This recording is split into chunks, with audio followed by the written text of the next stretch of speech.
to bring Jadene on the stage. As I mentioned, we did a networking event a few months ago. We broke out into sections, and the group said, Jadene's, what she's working on is amazing. And the title can be a little scary. The harmonic bridge between the tech space and nature. Ooh. But what's interesting is what she's actually working on and how the wearables and the technology that we keep advancing, how it relates back to ancient Egypt and the technology that they developed and the science. And so, Jadene, come on up on stage. We're very excited to have you speak. Give her a round of applause. Hi. Good morning, everybody. Can you hear me? No? What about now? No. Okay, I'll just hold it. All right. So I'm really happy to be here. This was something I've been coming to Cross Campus for maybe a year and 8 months or something like that, and kind of been thinking the whole time, how can I relate my, art ecologist side interests to, all this digital tech and, app creation and programming that this crowd seems to be doing all the time. And it's funny, the word bridge really is appropriate both to that solution that I eventually came up with and then also the topic that I have for you. So I'm hoping this is relevant to you guys. And I'm just curious, there was a mention of hiking just a minute ago. I'm curious, how many people in this room have had an experience in nature of any significance to them, whether it be calming or spiritual? Okay, so quite a few of you. So that's really great and relevant. So I want to kind of tap into that. So I'm just going to warn you, the slide that I'm going to start with is going to be the most dense, kind of hard slide for us, and then it'll get easier after that. So it's a pretty dense topic. So again, my name's Jadene Mayla, and my company is Harmonic Artworks. So this might be something that you've never heard of, and that's why I want to spend some time on it. So I'm going to read this too because it is pretty dense. The ancient Egyptians used the word neter, and they spelled it in two different ways there, as you can see, to describe intelligent higher harmonic elemental forces responsible for holding or stewarding the energy growth patterns of the natural world. Now that's a lot, right? Well, this is something that ancient Egypt knew about and worked with in their entire culture. They built their architecture based on this. They partnered with these entities. So these beings are non-physical in the sense that they actually vibrate on frequencies of the electromagnetic spectrum that are higher by octaves up from what we can perceive. And that's why I have the little, electromagnetic spectrum sort of graph there. That little guy in the middle is our visual range. So it's pretty small. And I think this is fascinating. This is really just the EMF spectrum that we've discovered in the known universe. It doesn't mean that this is the full range of frequencies that exist, right? So the Davic intelligence that we're talking about, they are on a harmonious bandwidth, if you will. They operate in sync with healing frequencies coming out of the heart of nature. Whatever it is you believe to be the creative force of the universe, they are operating at that locus point. And they can be engaged through harmonic design. And what that engagement does is actually benefit human health and evolution. So that's what I'll be talking about today. And being that I'm a landscape designer with a focus on ecology, I think it's just profoundly beautiful that the word nature actually comes from neter. So I wanted to give you kind of the best example I could think of, and that's Giza. This is an object that was designed using the science that I'll be talking about today. So first of all, it's not really called a pyramid. That's actually a Greek word that was overlaid onto the Kemet or Egyptian language. So the Egyptians knew and today know Giza as per neter, and that literally translates into the house of the neter. And I think that's really important to use this example, which is why I selected it, because when we design an object using this science, it creates a house where these entities, these neters, can actually perceive the object, and they can communicate with us through that object. So it's literally a dimensional gateway. And I know the word dimension is a little woo-woo, but if you just think of frequency, it's science. So another thing that I think is important to note is that Giza is not four-sided. It's really hard to get a good picture of the fact that Giza is actually eight-sided. This happens to be one of the few pictures that exist that does show it. You can see that line down the middle. So it is designed with a little bit of an indentation down all four sides, and that's very intentional. So what that does is it transmutes the toxic vertical component of the electromagnetic wave. So if you look, and I have a slide later that shows that there's a vertical component, it's the electrical, and there's a horizontal, and that's the electromagnetic wave, right? So the vertical has toxic effects on biology. So the Egyptians, or whoever did build the pyramid, we're still not sure, right, did that in this way to both attract the netters and then engage the energy that's associated with them to heal the land and create that sustainable culture that the Egyptians had for thousands of years. So that's a really prime example I think you guys could all relate to, and I think it's also fascinating. Okay, we got through the first slide. All right, so there's that electromagnetic wave I was talking about. So the spiritual science, and it is a spiritual science, that's how it's described by the Egyptians who taught me how to do this and who use it today. It is an iterative design system. And being that I'm a landscape designer, I'm basically a person I've always been a designer artist type, and I'll be talking about the MFA that I got in applied craft and design. So it was kind of perfect that I ended up rendezvousing with this science. So it allows us to do two things, and I kind of alluded to this already. We're opening a higher harmonic gateway of communication. And again, if you think about music, you look at octaves, right? There's these nodal points, and in the title slide, I had that. You could see that sine wave. There were sine waves inside of sine waves. There are those node points, right? And in music, if you hit a G up here and a G down here, they're in sync, right? They'll hit the tuning fork. That's kind of what we're talking about here. I think the relevance to this innovation community here in the tech space is that really, and this is what happened to me in my master's degree program, and I will show you more about that, it allows for co-creative innovation. Pretty exciting, especially since the second thing that the science achieves is the transmutation of the electromagnetic wave. And we know these to be very, very toxic. So the science that I'm working with protects body organ systems from degenerative disease. So the science has been used for 50 years around the world. The founder has been hired by governments, states, countries to do all kinds of projects. Some of the areas where it's been proven so far are in agriculture. This is an actual picture of a control crop of apples, and then where the science was applied to the apples. The crops, I think it was a sweet potato, have also been grown in seawater. And weirdly enough, not only did the plant grow, which you can't do, right? That doesn't work. It was healthier than the one that was grown without the science applied in freshwater.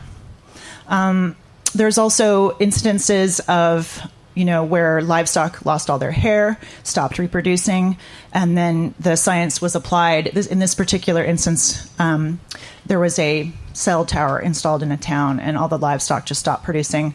All the residents intuitively went down into their basements and stopped coming up to the surface. The science was applied, all the livestock got their hair back and started having babies again. This is a pretty serious thing, right? I mean, food security and all of that, right?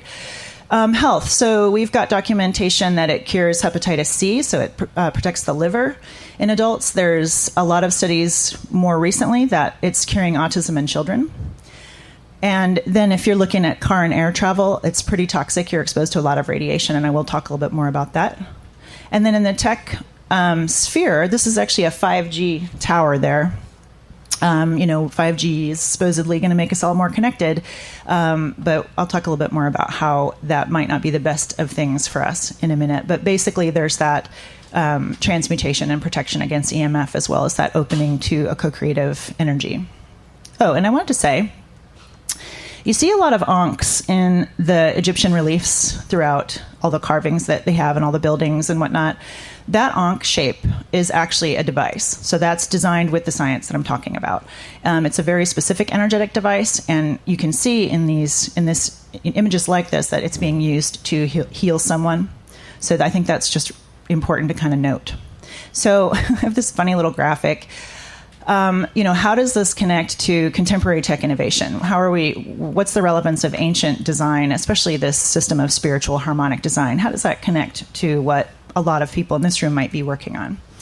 So, I keep mentioning this, it's very toxic. So let's get into specifically what the science has found most recently. So not just cancer, EMF causes heart diseases. Type 2 diabetes is what it's been linked to. And also something that we see a lot of. I've heard a lot of people just talk about being anxious all the time and they don't know why. I've experienced that too. It's sometimes hard to get around it. And it's like, why am I feeling so anxious? What is this? Well, we're being bathed in electromagnetic radiation, just coming from everything. It's bombarding us, right? And it keeps getting ramped up, especially with the introduction of 5G. So connection to these netters will allow us to access ancient wisdom that Egypt used. They did use this to sustain their culture for millennia, as I mentioned. We can co-create using this harmonic technology. And it's not just going to protect us, it's going to help us evolve, right? So instead of banging on all these other things, we're going to be banging on the computer. I thought that was just really relevant and funny. Okay, here's the other big kind of dense slide that I have for you, and I promise the rest of them won't be as dense. This is my sort of journey through this. So how I came to learn the spiritual science of ancient Egypt, in the winter of 2012, I had a friend just come up to me out of the blue and put the book, The Artist's Way, in my hand. Have you guys ever heard of that book, The Artist's Way? Pretty famous book. Every person I've ever heard who's gone through that book said it's changed their life, right? Well, it changed my life too. I was unemployed. I had 3 months. And I said, well, why not? She said, you talk about art school a lot. Why don't you go? And I said, I do. I didn't even realize I had been talking about art school.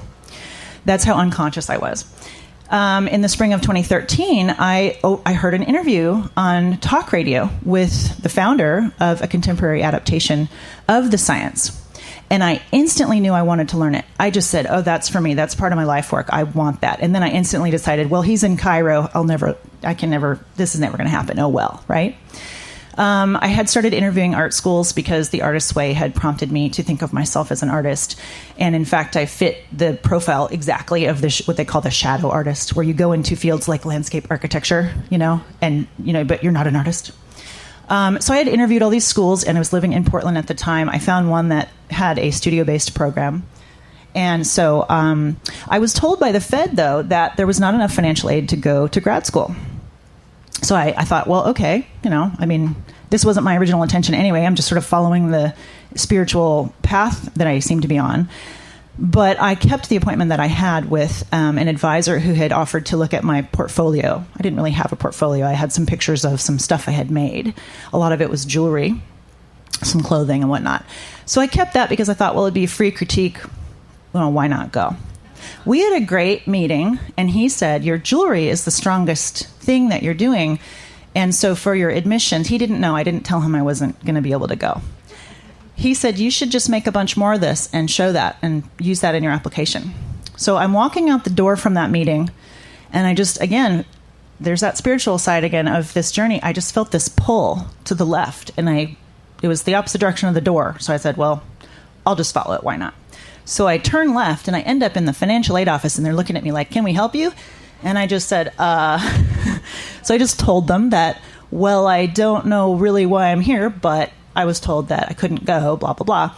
And they pulled up my actual file, and they said the feds had just given me a general answer, and yes, there was enough to go, and you have 2 weeks.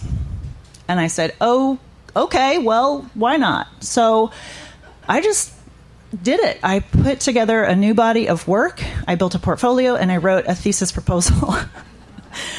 And weirdly enough, in keeping with this sort of journey, being kind of esoteric or mystical, they awarded me a scholarship because it was such a strong proposal. I was the only person in the program who ended up sticking to my original proposal. But it meant a lot to me. I kind of knew what I wanted to do. So that happened, and I was kind of in awe. And in spring of 2014, I found this cache of yarn in the building where we had our studio space. I didn't think that was significant. I just was very attracted to the colors. It was a bunch of hemp yarn and then some linen yarn. And I asked around. I said, whose is this? Why is this in the ceramic studio? And one of the second year students said, well, somebody who graduated last year just left it to donate to whoever would like to use it. I took it into my studio space and thought, I'm going to use that at some point. And I don't know how. So then I found out as well at that time that the design system that I had heard that on that radio interview was actually being offered in the United States. This was at the only school in the United States that was allowed to teach this. But it was in North Carolina. And I hate flying. I hate it. It's the worst thing ever to me. I'm a very earthbound person. I'm a Taurus. I don't want to go up. And so I thought, well, I need to commit to this. If this is going to unfold like this, I need to follow the spiritual unfolding of it. So I buckled down and I just gritted my teeth and I flew for the first time in 20 years. I got the training. It was amazing. And then I began to develop the brand that I had intended to develop around this work. So I came up with the concept, did keyword research, built a brand, did all that.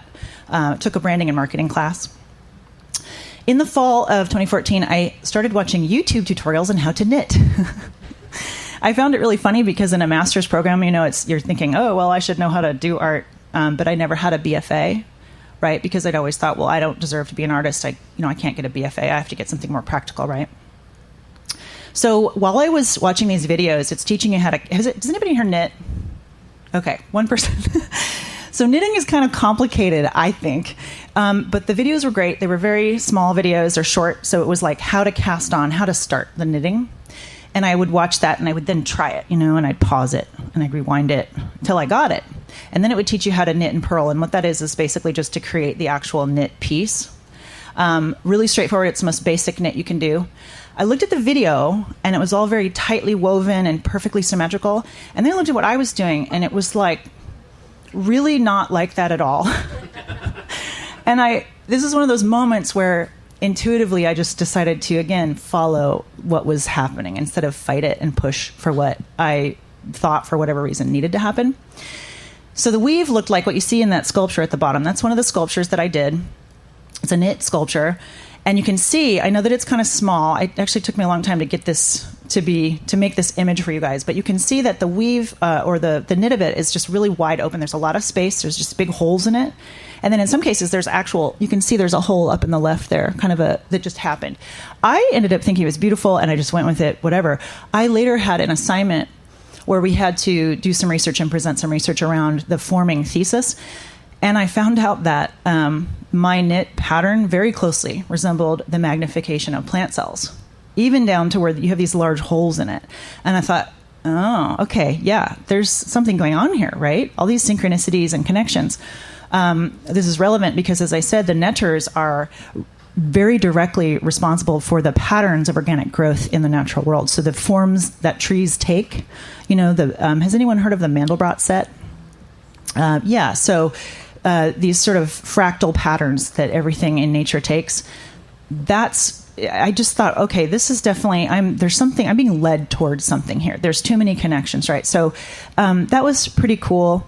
And then in the spring, this is really important. This is where it gets really like kind of woo-woo. This is probably the most woo-woo this gets. So I brought one of the sculptures home one night.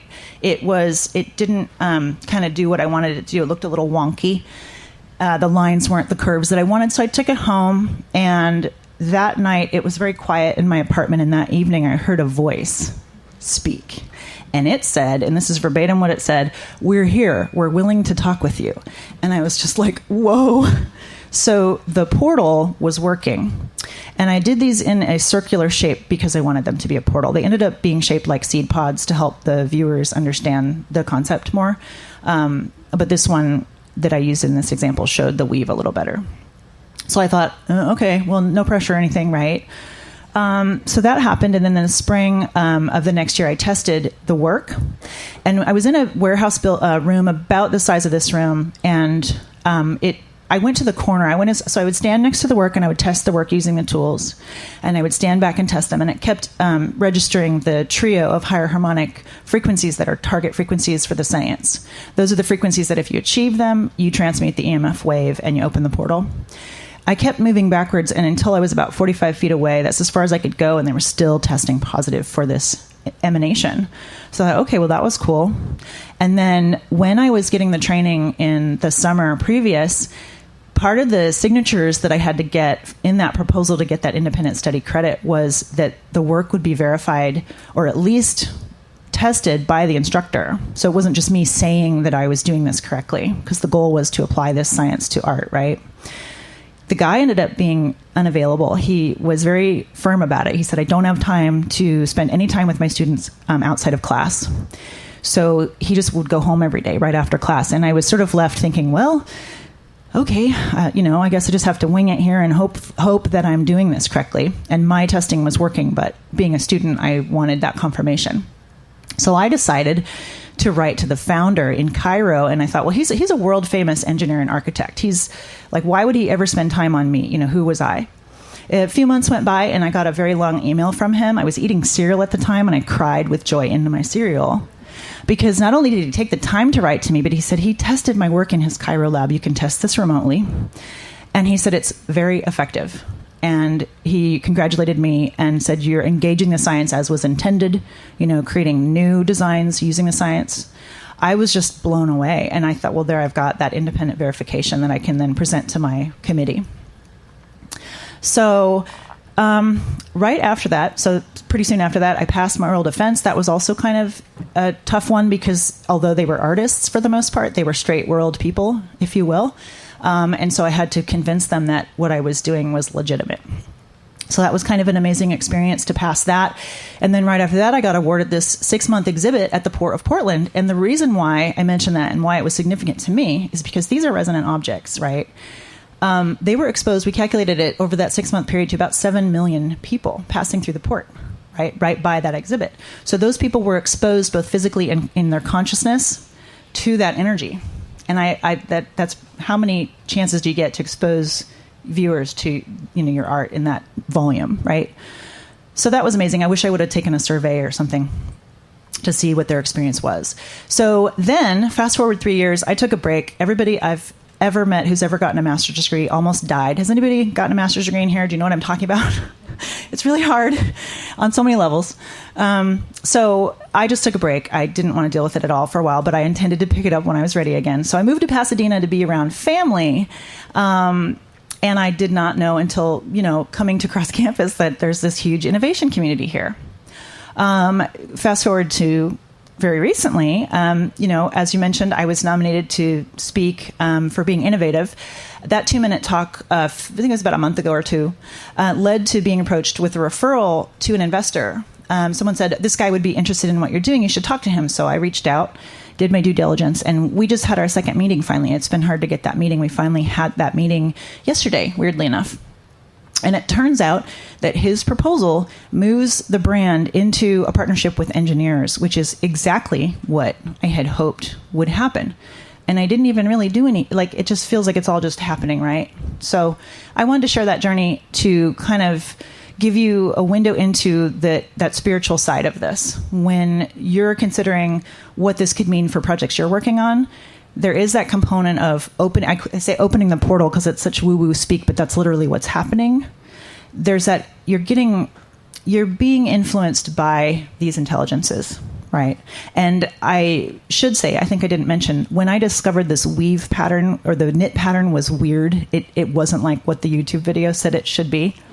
I went with it, and I later realized through a series of kind of unfolding, synchronous experiences that I think that's where the netters actually stepped in and were like, let's influence this. I don't have a way of proving that. I just think that's where it started to happen, because that weave ended up being the reason why they tested for the frequencies. So, okay, now it's going to get, like I said, the slides are going to be easier. Again, just ongoing synchronicity. I got an email newsletter that I've subscribed to. It's called My Modern Met. It's not specifically related to spiritual stuff or art or anything like that. Just kind of a cultural newsletter. And I got it right after building the slides I'll be showing you next on wearables. And the headline was, Sony develops wearable air conditioner to keep you cool on the move. And that might sound great, but to me, I was like, oh no. It's terrifying to me. You're wearing this right near the base of your skull, directly on your spine. And what is it doing? It's pumping electromagnetic radiation into your body, right? So I just think that's that synchronicity, that coincidence is something to pay attention to as part of the spiritual aspect of the science. It's kind of a guide. It's kind of an indicator. So our current technology, as I was saying, wearable devices are really cool, right? They empower us to do things. They're kind of neat, wearing a ring that you can use to open your garage door, like, wow, right? But the problem is, and I love this baby picture because the baby's heart isn't even fully developed yet. It's not going to be for a while, right? I mean, it's working and developed, but it's not a mature heart. And yet we're putting this EMF emitting device right over its heart while it sleeps for 8 hours, right? Or maybe babies don't sleep that long. But a lot of people are wearing these devices all day, and in some cases all night too. A lot of these devices will monitor your sleep and tell you how to improve your sleep. So you're literally sleeping. It's like putting your cell phone right next to on your pillow, and leaving it on. I think it should be obvious why I'm concerned. So anyway, I want to talk about smart jewelry, because jewelry is an area of interest that I've had from the beginning, and I make jewelry. So I want to talk about the functionality. Now, these are some aesthetically pleasing examples. There's a couple bracelets and a ring. So this top one, it's an activity tracker. Again, that's sleep monitoring, so you're wearing it at night. And then it has this well-being component as well as the tracking component, where it's reminding you, it's sensing your heart rate or something and saying, you're stressed. You need to do some breathing exercises or drink some water or whatever. I think that's really important to note, particularly because when we're dealing with the science that I'm talking about, there is that connection, that portal. And that, if you think about, well-being and connection and remembering to meditate, what about a direct connection to the divine, right? I think that's maybe significant when we're talking about well-being. Okay, so then this bracelet in the middle, activity tracking, etc., goal creation, mindfulness, etc., right? The ring allows you to unlock doors, right? But it's based on NFC, which is near field communications. There's security risks to that, but there's also, you're in a field of electromagnetic radiation wearing the ring, and it's right up against your skin. So now I want to talk about aesthetics. Being an artist, I have my standards of what is aesthetically pleasing. So I'm not here to judge anyone's aesthetics at all. I just want to talk about what I see as kind of, it's being missed. There's an opportunity here that's being missed. The top left potentially could be worn maybe to a corporate event. This is just me, my judgment, but it's not up. You couldn't really wear that necessarily to a basketball game. It might be too heavy. It's probably about this big. The shoe, I don't know, it stands out, right? Wearing a hood without, I don't know, it just might not be applicable to wearing to an evening like event. Sticking a sticker on the back of your phone, I mean, that's not the worst looking thing, but then we have what I would call, and I don't mean any offense here, kind of like the hippy dippy pendant thing, where you see, with the flower of life on a pendant, and it's supposed to be good for you. And then there's, so you just kind of see, in my opinion, there's room for aesthetic improvement in terms of the solutions. And when I say solutions, I mean, these are devices that are being sold to counteract EMF. So you wear these devices and they theoretically block the EMF. I have no idea if these are working or not, right? That's not really the topic of this slide. It's more just about how they look. So then I want to talk about practicality. Again, we're not talking about functionality, whether it works or not. I actually had purchased the sticker on the top left, you see, and stuck it to the back of my phone. I got it at a health fair I went to, and this guy tested my muscle strength and said I needed it. And I thought, well, why not? I'll try it. It was fun. It was about $20. And it's kind of raised, and so it made it so that my phone wouldn't sit level. It made it hard to fit into certain things. I just thought it was impractical. It's made out of orgonite. I don't know if people know about that. I don't know if orgonite works or not. It's one of the solutions that are out there.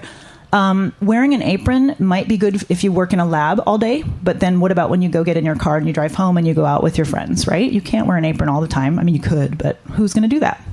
Carrying rocks around in your pocket. First of all, we don't know if the rocks are actually working, but it's maybe less convenient. And then I think this tank is one of my favorites, because she's going to have to either buy 7 of those and do laundry every week, which is close to $1,000 just for a shirt. And she can't wear any other shirt just to protect herself. It's impractical, right? I don't know how many women would be willing to do that. And I don't know how many people would be able to afford to do that. And then there's that shoe again. Also, like if you have a screen over your bed, it could get ripped easily. It's $1,000, etc. You see the laptop thing. I have enough trouble lugging my bag around as it is with all the things in it that I need to take to the coffee shops where I work. Here's another thing you've got to lug, and it's $100. Now, I love these caps. There's also a baseball cap, which is cool. But in heat like we've had, I don't think you would really want to wear this beanie. And I think if you're going, again, out to an event where you're dressed up and maybe it's a dinner party or whatever, you're not going to be wanting to wear a beanie or a baseball cap. So there's that practicality issue. So where I want to take this is technology, protection, and aesthetics being integrated from the ground up. This is what the Egyptians did. This is a table that is designed from the beginning using the science. So you can see some of these familiar shapes. There's that Ankh again. These are some stacked half circles. That's very important how those are stacked in the direction and all of that. I'm not going to really get into the specifics of the design science because it's extremely, it's deep and wide. But instead of sticking something onto the back of your cell phone that we don't know works or not, why not build the cell phone from scratch using the technology? So this image on the right of, that's the schematic for what the interface is going to be. Well, what if that interface was harmonically designed, right? So objects can be designed from the ground up using ancient Egyptian applied physics to protect us, our well-being, connect us with those, instead of reminders to drink water, right? And contact higher harmonic intelligence to either innovate or just evolve as a culture.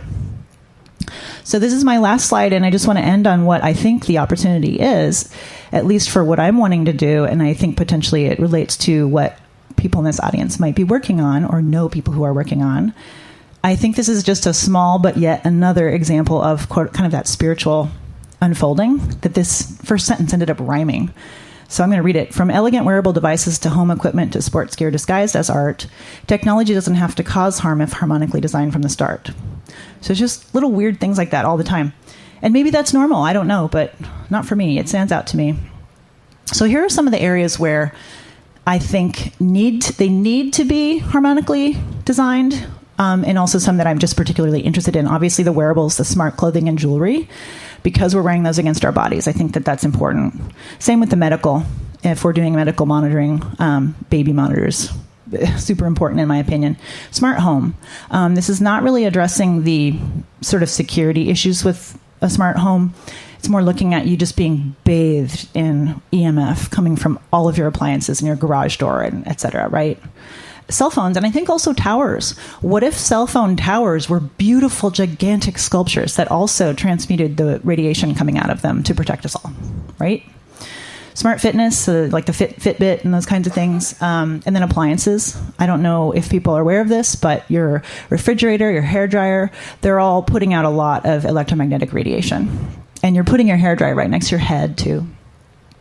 Electrical in general, the electromagnetic wave, as I said, has a vertical and a horizontal component. That vertical component is related to the electrical part of the EMF wave. So just anything with electrical would be an opportunity. I mentioned medical health and wellness, and then auto and aviation. So I said that I would say a little bit more about that, and this is particularly important. When you're in a plane, you're up in the air, you're exposed to quite a lot more radiation than when you're on the ground.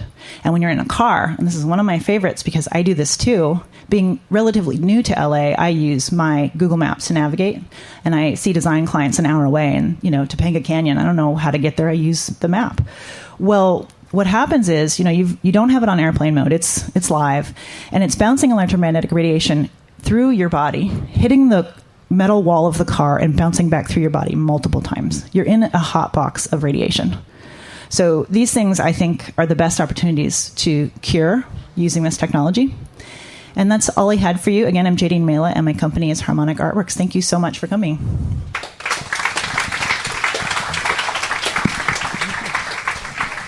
Thank you, Jadene. That was fascinating. Wonderful presentation. We're going to open it up to Q&A here. I'm going to pass the microphone to John. This is going to be not a great time to talk about your spiritual journey or what your Apple Watch has done to you. This is a great opportunity to ask Jadene more about her presentation and some of the things that you've discovered. So, John, here you go. Oops. All right. Since this is not a wireless microphone, you're going to have to come up here to ask your question, or else we're not going to be able to hear you. Did somebody just... No, it's okay. It's still plugged in. Oh, go ahead. Hi, I was just curious. So you were talking about a device that you were measuring with, and then there was also that I have seen that Egyptian symbol, but is that the device, or what does the device look like, and what is it measuring? How do you know? I just wasn't really sure. What's a good measurement? What does it do if it measures good? Just wasn't curious. I was curious. Question. Oh, I think she has to answer. Oh. She's like, give me an answer. She wants her answer. Sorry. think you're stepping on it. So I think the two parts of that were, what was the device that I was measuring? And then what happens when it measures? What is it doing if it measures positive? The device that I was measuring was the sculpture that I was working on. So it was a knit 3-dimensional sculpture. Is it the Egyptian symbol? No. And in fact, so the one that I showed you guys, thank you again so much. The one that I showed you guys where it looked kind of like a manta ray, I guess, that was one of the iterations. This was an iterative design program, so I went through a million of these to try to get to where I, wanted to be. That was what I ended up with, and I mentioned this was a seed pod shape, and it had a hole through it, so it was that circle. I'm knitting in the round, basically. So what I was measuring was basically this thing that looked kind of like a seed pod. It's like, 2 feet by 18 inches maybe, and by 18 this way. And so that's the device I was measuring. Why it's a device is because it was effective at emanating the trio of higher harmonic energies, and those are referred to as the BG3. And it's like, I can't remember the third one. It's something orange. There's a negative green, and negative green is what is emitted from the vertical component of the wave that I said is toxic. Now, these are frequencies on the bandwidth of invisible and visible light that were discovered based on this science. It's all empirically derived, all of this. So it doesn't follow like a Fibonacci sequence of, well, we can guess what the next one will be. You have to just test. It's just every object itself has to be tested. So, and then because it was emitting those frequencies, it then meant that object was a device. It was emanating. It was basically like attracting these netters. It was the portal, and it was also transmuting the EMF wave. So it became that protective device too. So does that answer your question? What did you measure with? So So there's a series of tools that we use in the science to measure with, and if I told you, I'd have to kill you. But no, it's a scientific process. It's what I usually did is I really was interested in my how close was I intuitively to this at all? And in fact, when I went to the training, I had all this jewelry that I had been working on. I brought a bunch of it to test because I wanted to see, where is my baseline? Am I doing anything intuitively correctly? It turned out about half of it was emanating just from my intuitive sense of what a good design was. That fascinated me, right? So what I did was I started out with a design. I then tested that design using the tools. And what you're doing when you test is to see if there's a resonance. So remember how I talked about octaves? You're seeing, is it hitting a node? Are those frequencies actually matching up to the frequencies that we're targeting, right? That's more or less what happens. And then once I tested, if it wasn't, I would redesign and then test again and just keep going until I had the target frequencies. So without going too much into it and giving away secrets, that's pretty much. And then it counteracts the EMF. So she asked, does it counteract the EMF? Yes. Yeah, that's basically what we're targeting. Those are the two things that we want to do, and that's what the science allows us to do. So, yeah. You're next. Sure. Can you stand over here so that yeah, get the feedback? sure. Hi, I'm Fernando. Question. So are these principles based on mathematical proportion, a certain aesthetic look to the device? Like I noticed the Ankh, you have that golden ratio between the line on the side and the line at the bottom, then the circle in a certain proportion, and that's what makes it an Ankh. So is it that kind of thing that's going on, or how to explain that? Yeah, thank you. That's a good question. So there's about 7 scales that you can choose to use to apply to the design. Those include number, shape, proportion, color, things like that. In my case, I was coming from this intuitive place, so I didn't start out with, I'm going to apply this scale. It was more like, here's what I made. Let's see if it works and what I have to do to it, right? What I ended up with was a pattern relationship. So it was a geometry. It turned out that so when you knit, and again, I didn't know this till YouTube, right? When you knit, the basic knit purl is making this shape, essentially. And throughout the work, it was very visible because the gaps were so huge. In a normal knit, like in the sweater that she's wearing, you wouldn't really see that, right? Because it's how it's supposed to be. It's tightly woven. So in my case, it ended up being a geometric. That was what did it, was geometry. Now, with regard to sacred geometry, I get asked that Sacred geometry is going to definitely test positive for these frequencies. But it's not, again, it's empirically derived. It's not based on, like you can't just say, well, if I use, you could take something and make it use sacred geometry. You could use harmonic proportion, like the golden ratio and stuff like that. And it's most likely going to test positive for that. But that's not what we're doing. We're not just going outside. This is a sort of a very specific system. So I hope that answers your question. Is there more? I'm happy to answer more. I know it's a weird subject. I get it. No, I know. Golden ratio was one paradigm, but I guess, is it over here? Color? I guess that kind of answers what I was asking. Okay. Yeah. All right. Next question.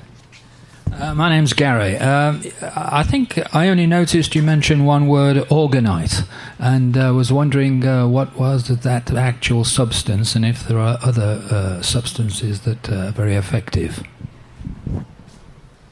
I don't think I understood the question. Organize? Yeah, orgonite. Oh, orgonite. Oh, so I did a bunch of research to figure out who else might be doing stuff like this. And orgonite is there's a lot of videos on YouTube about people who are grinding up a bunch of stuff. I think it's got like metal filings and I don't know exactly. And it's really weird and I don't know if it's real or not, but I've watched some pretty interesting videos on it. But yeah, it's spelled Orgonite, and it comes from Wilhelm Reich's work with what he considered to be this energy that surrounds the planet that we can utilize. And it's so if you just look up Wilhelm Reich or orgon or orgonite, you'll find that. And then I think your question was what else?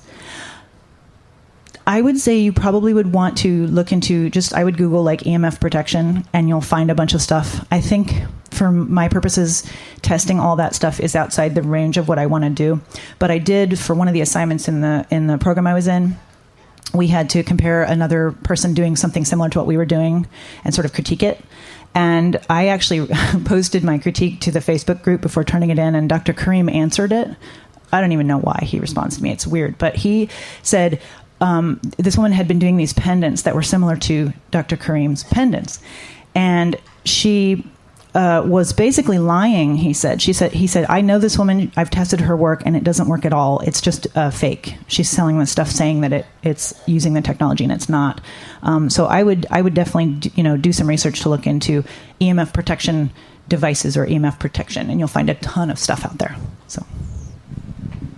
Okay, next question.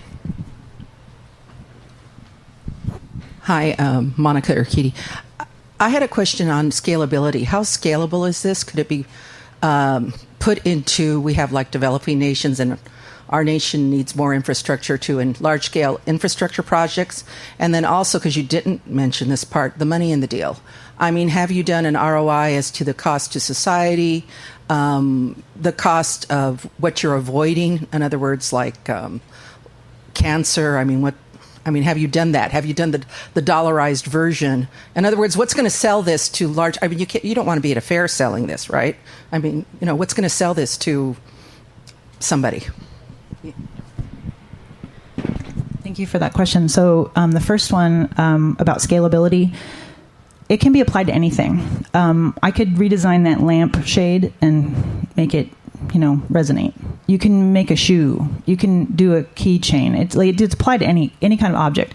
Being that I was, landscape designer before I was an artist, I was providing a service, a plan. I wanted to design objects too. This is object based. You could do a microphone stand. So it's scalable. You could design an entire city. In fact, that's what Egypt did.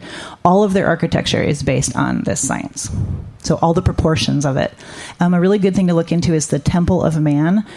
I forget the guy's name. I think it's Schwala de Lubitz. Fascinating critique or investigation of this, but that's one of the Egyptian temples, and it's got a lot of really interesting geometry related to the human body. The second question about ROI, I have not gotten that far into it. When I got done with the master's degree, I was kind of like, oofda, I'm done for a while. It was a big effort, and I achieved what I had wanted to. And so I just took some time off. But now I'm actually meeting with one investor who we've talked about what are we going to do with this if we partner. And we agree that it's probably either in the multi-millions or billions. This is a huge potential if we can carry it off right. He was saying that maybe the market isn't quite ready for it yet. but I haven't done that research yet. I'm thinking that'll be part of the partnership, where I've got some business support and some engineering support. So I'm not there yet.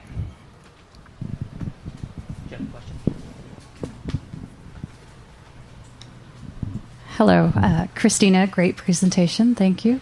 I'd like to know if you can tell me more about the program in North Carolina, and also you mentioned that this information was only allowed to be taught there. So can you expand on why? And yeah, so if you go to my website, harmonicartworks.com, there's a link to the source material, and I would direct you there because it's really complex, and I hesitate to try to explain it just off the top of my head. The reason why it was only allowed to be taught at that institution was because the science is quite exacting. It's very specific. It needs to be done with utmost care. It's a very scientific process, and there are a lot of people just sort of faking it or trying to hack it and say that it and all that stuff. So the intentions of the founder are very pure and very specific, and so this teacher was trained by him to do it correctly. And certainly in my experience, the teacher was the most by the book kind of serious guy I've ever met. It was just this is what we're doing, and it was very methodical. So I hope that answers your question. So if you go to my website, and I'm happy to give you a card to find it, but you can link to it there. Yeah. Any more questions? Got a question for you. The knitted sculpture that you created, that you said may have opened up a portal, and that you heard voices. Were you able to replicate that? Have you heard voices again with other messages on how you can utilize this technology or the science to do what you're currently doing? And then the other question is, has anybody else experienced the same thing as far as hearing voices or messages? So I have had this mystical journey my whole life. I've been I consider myself to be a mystic.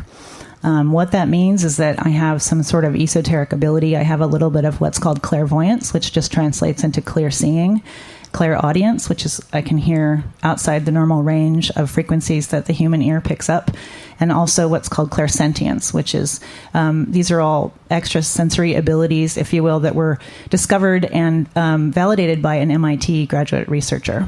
It's in a book called You Are Psychic. I highly recommend that book. It teaches you what he found empirically to access and develop those organs. So I've been getting waking words, is what I call it, for years. And they don't come every day. They usually, though, come when I'm coming out of I'm in the hypnopompic state, which is a brainwave state. You've got beta, theta, all that. Hypnopompic refers to when you're kind of in that twilight zone. It's when you're most receptive. And I'm very active, and I think all the time. I got a lot of projects going on. So it's kind of probably pretty hard to reach me when I'm not in that state. So I always record them. They always make sense. They're full sentences or very clear phrases, and I use those to guide me. I feel like the way that, the netters, or I would just say it's the netters, have communicated with me throughout this experience is in a variety of ways, not just through those words. The unfolding of the project, the weave, the knit pattern that happened, hearing the radio show, having the Artist Way put in my hands, getting into art school in 2 weeks, not thinking I had the funding, and then, being kind of pushed to the left, and then finding out I did have the funding. All of that stuff that happened, those to me were all guidance from something bigger than myself. And I followed it because I value that. I'm not sure how other people are engaging this. From my understanding and my interaction with Dr. Karim, he said that a lot of people are not doing it how it was intended, which is instead of taking the designs he's already empirically derived that we know work and just kind of reusing them, or maybe making multiples of them or something. He really wants people who take this training to actually use it to design new things, right? To put it to use the design process to develop new objects. So I haven't found a lot of people who are doing that, but I think that's partly just because I went brain dead kind of after grad school. I just was like, okay, I need a break. And Pasadena has kind of inspired me. It's the right time for me to pick that up again. So maybe that's a good thing to look into to try to network. I am on a Facebook group where they ask each other questions and talk about stuff. So amazing, thank you. Before you step down,